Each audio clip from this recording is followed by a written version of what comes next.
오늘 하나님께서 우리 기도에 대해서 생각하고 같이 묵상할 때 이 노아에 대해서 노아의 삶을 통해서 하나님께서 우리의 삶을 보게 하시고 그가 하나님 앞에 구하고 하나님 앞에 동일한 마음을 향하여서 가지고 있었던 것을 통해서 기도라는 관점에서 같이 우리가 말씀을 보고 싶습니다. 세상을 향한 하나님의 시선에 대해서 오늘 노아의 시대에 있었던 일들을 우리가 생각해 보고 싶습니다.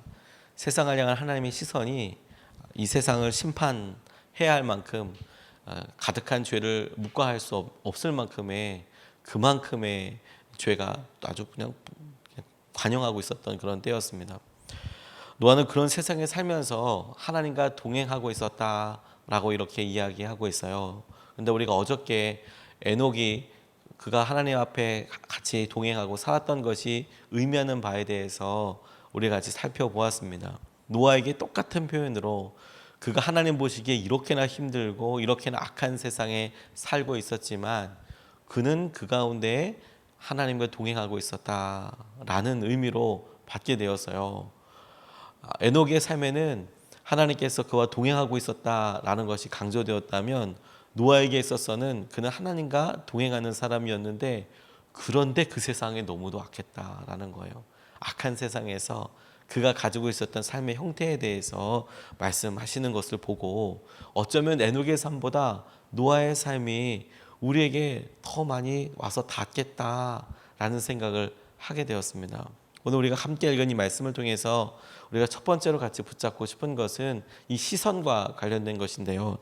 악한 세상에 대한 하나님의 시선과 우리의 시선이 차이가 있는지에 대해서 점검해 보아야겠습니다.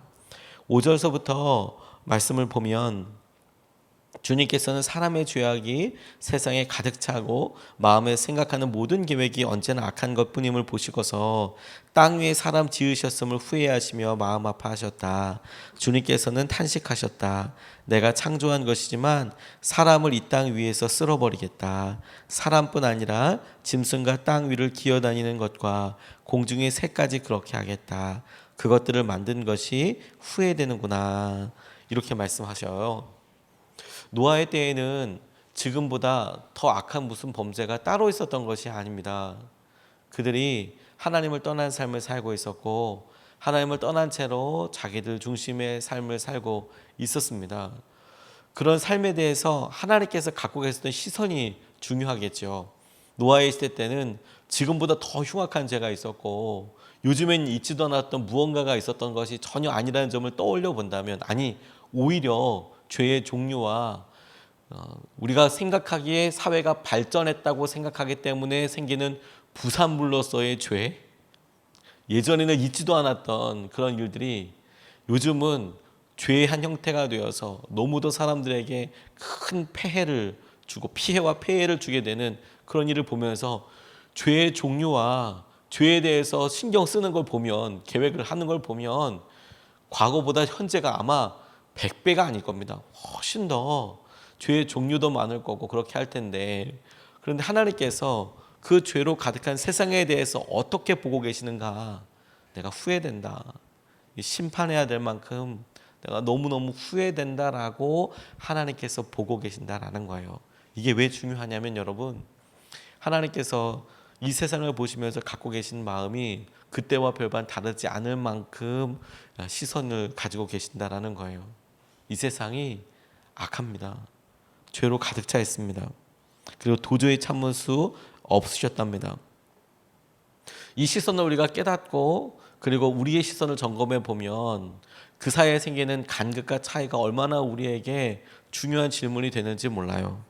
우리는 생각하기에 이 세상에서 우리가 불편하다고 생각하는 일들이 해결되면 그러면 어쩌면 이 세상도 좋은 세상이야, 살만할 거야, 이렇게 생각하는지도 모르겠습니다. 다 좋은데, 이 세상이 참 좋은데 내가 아픈 것만 빼면, 우리 가정이 좀 힘든 것만 빼면, 우리의 자녀들의 이러이러한 것들이 해결이 되면, 우리의 재정적인 문제가 이렇게 넘어서게 되면 그러면 이 세상도 살만할 거야. 우리는 이 세상은 참 좋은데 우리의 당하고 있는 여러 일들이 그 일을 우리가 힘들다고 느끼게 되는 건데, 이게 해결되면 이 세상에 사는 것도 괜찮아.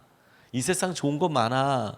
이런 기본적인 생각을 갖고 있다면 하나님과의 생각이 완전히 다른 거예요. 보는 관점이. 그리고 보고 있는 장소도 다른 거예요. 하나님은 세상에 죄가 충만한 것을 보고 관영한 것을 보시고 이 세상을 안타깝게 여기실 뿐만 아니라 그 죄를 미워하시는 분이시죠.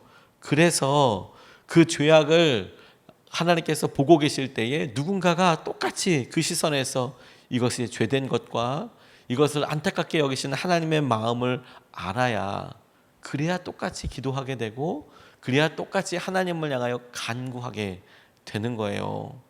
그게 중요하지 않겠습니까?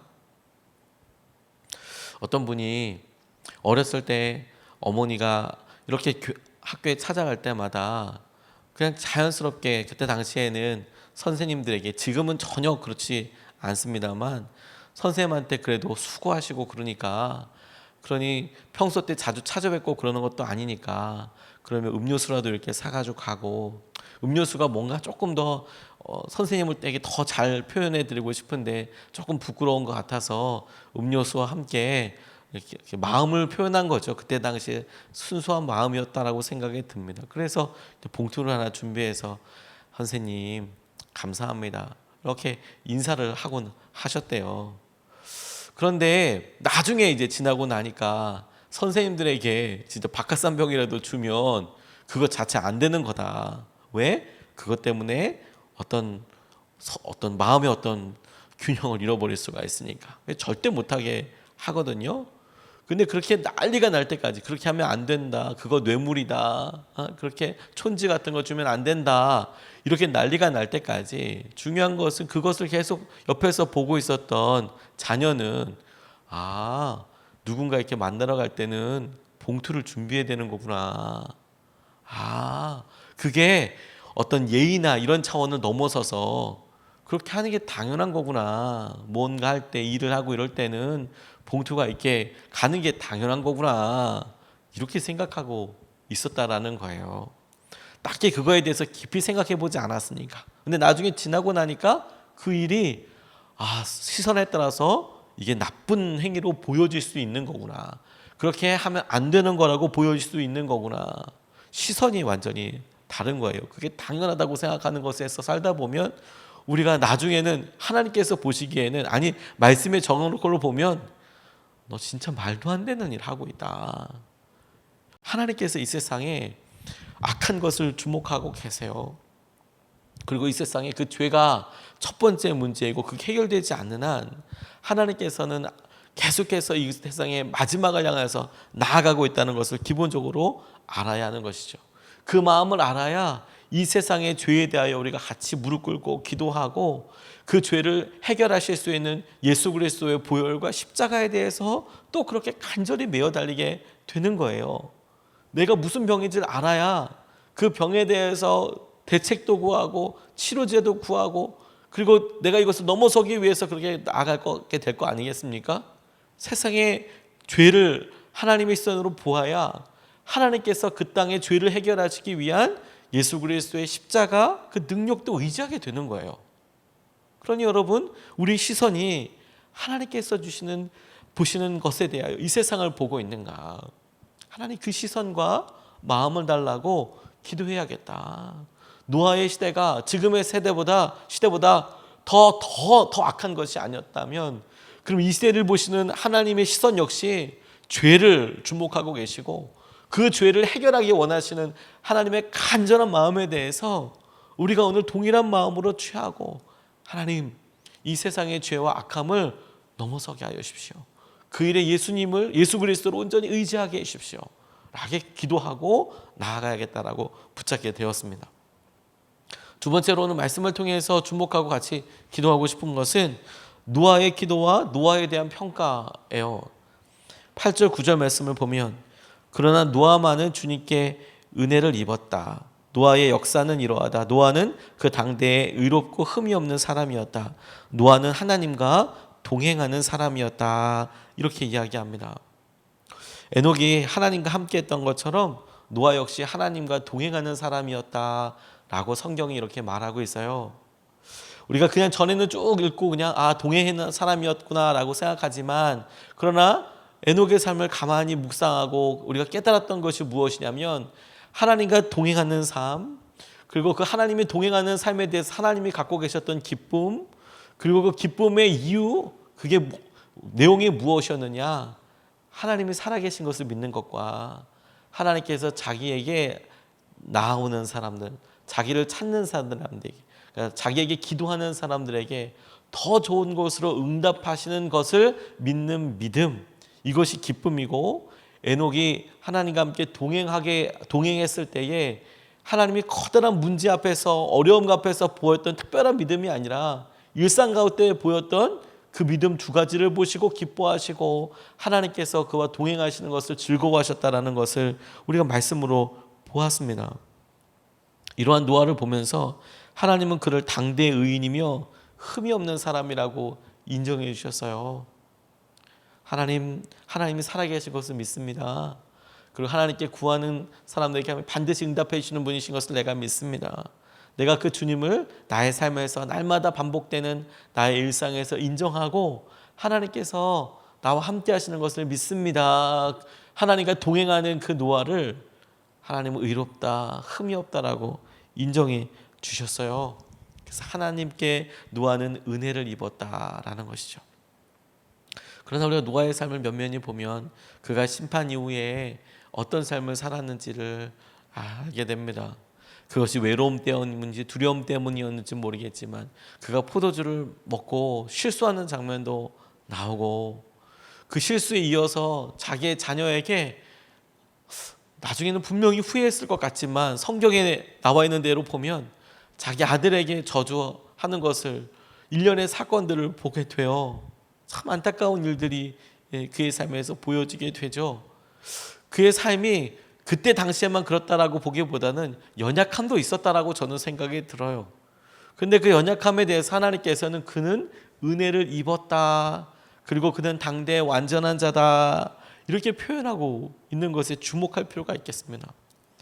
그가 외적으로 완전하고 그가 무언가를 더 화려하게 열심히 했다라기보다 그가 은혜를 입은 거예요. 하나님께서 그에게 은혜를 베풀어 주셨어요. 그래서 의인이라고 보아주었던 것 같아요. 이 은혜를 입었다라는 표현이 영어 성경으로 찾아보면 참 재미있습니다. 은혜를 입었다라고 할 때 이 은혜를 보통 사람들이 영어로 grace라고 생각을 하기 쉬울 텐데, 그런데 이 표현에서 노아가 은혜를 입었다라고 생각할 때 이걸 favor라는 단어를 써요. favor, 하나님의 favor를 그가 경험했다라는 것이죠. 이 말은 우리에게 전혀 다른 의미로도 보여질 수 있어요. 하나님께서 노아의 삶을 보시고 그에게 그가 했던 여러 일들에 대해서 만족하시고 페이버를 허락해 주셨다라는 거예요. 하영록 목사님께서 페이버라는 책에서 이런 이야기를 하시더라고요. 영어의 페이버라는 단어는 굉장히 독특해서 한국말로는 잘 설명이 안 되는 부분이 있다. 마치 우리가 정이라는 표현을 쓰면 이 정이라는 게 사랑도 아니고, 왜냐하면 같이 싸우고서도 고등학교 때 힘들게 막 싸우면서도 정들기도 하잖아요. 그 정이란 단어가 참 외국어로는 표현하기 애매한 거거든요. 오랫동안 같이 있었더니 혹은 심지어 싸웠더니 아니 그 밑에 그 참 뭐 사랑이라고 얘기하기도 그렇고 정 같은 게 생기는 거예요. 정이. 그런데 똑같이 영어에서도 표현하기 진짜 애매한 단어가 이 favor라는 거랍니다. Do me a favor? 나한테 호의를 좀 베풀어 줄래요? 이렇게 이야기할 때에도 이건 단순히 나에게 뭘 하나 더 해달라는 게 아니라 당신 보시기에 내가 했던 여러 일들이, 내가 당신을 향해서 당신이 보았던 나의 삶이 괜찮거든. 그 일에 대해서 나를 좀 기억해 달라고, 내게 은혜를 베풀어 달라고, 그런 의미가 있다라고 설명을 하시더라고요. 그래서 자기의 삶에 하나님의 페이버를 보니까 내 삶이, 그분이 심장 수술을 3번이나 하게 되고 그 심장 수술을 하면서 아주 화려하게 성공했던, 젊어서부터 아주 성공했던 실업가에서 그 아픈 환자, 당장 내일 죽을 수도 있는 사람으로 확 떨어졌다가 다시 하나님께서 재기하고 다시 이렇게 세우셨을 때 도대체 이런 은혜를 어떻게 내가 입게 됐을까 고민해 보니까 자기가 정말 힘들었을 때 하나님 앞에 드렸던 고백과 마음을 보시고, 그리고 하나님께서 그것을 잊지 않으시고 내 페이버를, 은혜를, 호의를 베풀어 주신 거더라, 정말 힘들 때. 그래서 그분이 이런 이야기를 해요. 자기가 심장이 선천적으로 갑자기 안 좋아져서 긴급하게 수술을 받지 않으면 안 되는데, 죽을 수 있는데, 그런데 자기 심장이 이제 이식 수술을 하게 되고 날짜가 정해졌는데, 그래서 이제 내일 하기만 하면 되는데 갑작스럽게 어떤 자매가 이송돼서 왔는데 자기랑 혈액형도 똑같고 모든 상황이 똑같은데 의료진들이 문득 이야기하더라는 거예요. 수술 받지 않으면 오늘 내일 안에 죽을 수 있다. 그런데 회진하는 선생님한테 물어봤대요. 저 자매가 얼마나 살 수 있냐. 수술하지 않으면 하루 이틀, 오늘 내일밖에 안 되겠다. 그럼 나는 어떡하냐. 수술 받지 않으면 오래되면, 잘 가면 한 달, 몇 달 갈 수 없다. 그런데 그러면 내 심장을 저 자매한테 줘라. 그러니까 의사가 아니다. 당신이 이 수술을 위해서 6개월 이상 기다려왔고 받아도 된다. 해라. 당신을 위해서 예비된 건 그렇게 하지 마라. 왜냐하면 심장이라는 것이 이게 그냥 예약한다고 나온 게 아니지 않습니까? 누군가가 안타까운 일 당해야 또 그 심장 수술을 할 수 있게 되는데, 그 타이밍에 그 안에 심장이, 건강한 심장이 온다는 것을 누가 할 수 있겠어요? 근데 자기 심장을, 자기 이식할 수 있는 그 심장을 그 사람에게 양보해라. 그래서 심장을 하고 그 사람은 사는데 자기는 정말 너무 죽을 때까지, 정말 사람들이 포기할 때까지 그렇게 끝까지 가서 알코올 중독자의 심장을 받게 됐다는 거예요. 그런데 그런 일들을 겪으면서 하나님께서 더 이상 살 수도 없고 여전히 연약한 그 심장, 언제 멈춰버릴지 모르는 심장을 가지고 돈을 벌어서 가장으로서 살아야 하는데, 그런데 하나님께서 길을 열어주시고 보여주시고 하나님께서 이끌어 주시더라. 하나님께서 페이버를 더하여 주시더, 그 일이 기뻐하셔서. 그래서 나중에 한 번 더 수술하게 될 때도 보니까 교회, 그 나라의 법이 바뀌어서 한 목사님처럼 자기가 이렇게 양보를 했거나 인도주의적으로 양보를 했거나, 그래서 좋은 심장이 아니라 급작스럽게 응급으로, 그렇게 좀 나쁘지만 응급 그거 안 하면 당장 죽게 되니까, 그런 경우에는 한 번 더 수술을 할 수 있는 그런 법을 열어서 심장 수술 딱 2번만 할 수 있대요. 왜냐하면 너무도 많은 사람들이 기다리니까. 그러면 돈 있는 사람들만 심장을 계속 이식하면서 살 거 아닙니까? 그러니까 딱 2번만 할 수 있도록 정해놨는데, 그런데 그 2번째 수술 이후에 이제 마지막이구나 이럴 때 보니까 법을 바꿔주셔서 그렇게 이끌어 가시더라. 노아의 삶에, 저는 그의 삶이 자세하게 묘사되고 있지 않지만 연약함 분명히 있었을 것 같아요. 그런데 여러분, 그 연약함을 하나님께서는 페이버, 은혜를 입게 해주시는 것이죠. 그가 하나님 앞에 동행하는 것을 놓고, 그가 하나님 앞에 붙잡고 나아가는 것을 통해서, 하나님께서 여러분 오늘 우리 삶에 대해서 무엇을 의롭다 하실까, 무엇을 흠이 없다라고 하실까, 이렇게 생각해 보게 됐어요. 근데 감히 저는 우리가 무슨 일을 완벽하게 다 잘해서 모든 죄를 다 회개해서 너는 흠없다라고 이야기할 수는 없겠다는 생각이 들어요. 하나님께서 페이버, 은혜로 덮어주셔서 우리에게 은혜를 입혀주시는 것이죠. 그야말로 우리에게 의롭다 해주시는 것이죠. 그래서 우리가 그런 말미암아 믿음으로 의롭게 살아갑니다. 의로운 사람으로 살아갑니다. 우리의 죄가 용서받은 것을 믿고 그렇게 살아갑니다. 하나님께서 주신 그 시선을 우리에게 대하여 보면서, 하나님 이 마음으로 오늘도 주님과 함께 동행하게 되기를 원합니다. 이렇게 기도하겠다는 생각이 들었어요. 유진서 목사님이라는 분이 계신데 미국에 유학 가는 걸 놓고 기도하는데 하나님께 기도했답니다. 하나님, 미국에 가도 되겠습니까? 미국에 공부하러 가고 싶습니다. 그런데 이게 제 욕심이 아닐까요? 이렇게 기도했대요. 그랬더니 하나님께서 그걸 놓고 이제 기도원에 가서, 아니 저 뉴욕에 가서 공부해도 되나요? 가고 싶습니다. 가도 될까요? 제 욕심인가요? 그랬더니 응답하시기를 네 욕심이다 이렇게 이야기하시더래요.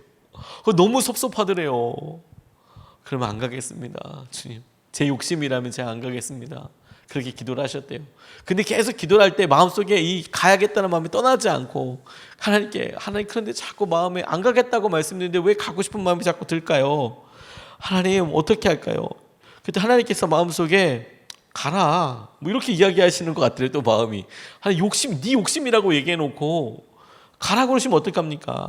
하나님 욕심이라면서요. 그랬더니 하나님께서 결정타처럼 한 번 더 말씀하시더래요.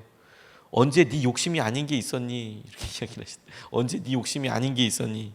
한 방 얻어맞은 듯한 느낌이었다고. 그래서 다 자기 욕심대로 사실은 살아온 건데 자기가 소명받고 목사가 되게 될 때도 억지로 한 게 아니라요. 정말 목사가 되고 싶어서 이분은 되셨대요. 정말 설교가 너무너무 하고 싶었고 간절히 원했답니다. 근데 하나님께서 이렇게 말씀하시니까 할 말이 없더래요. 그런데 그 말씀에 뒤이어서 하나님이 또 말씀하시는 것 같더랍니다.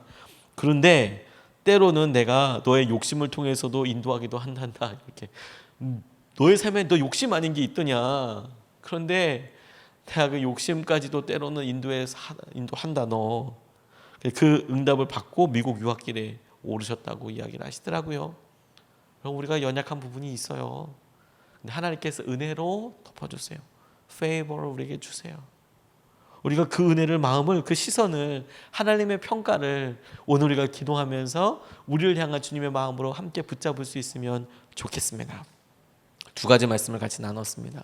세상에 대한 하나님의 시선에 대하여 우리 시선이 동일하게 하나님 그렇게 찾아지게 해주십시오. 악한 세상을 하나님 우리가 악한 세상을 유일하게 구원하실 수 있는 하나님 예수 그리스도의 보혈을 붙잡도록 죄를 능히 싸워 이기게 하여 주시도록 예수님 붙잡게 하여 주십시오. 또한 노아의 기도와 노아에 대한 평가를 우리가 보면서 하나님 우리가 하나님과 오늘도 동행하게 되기를 원합니다.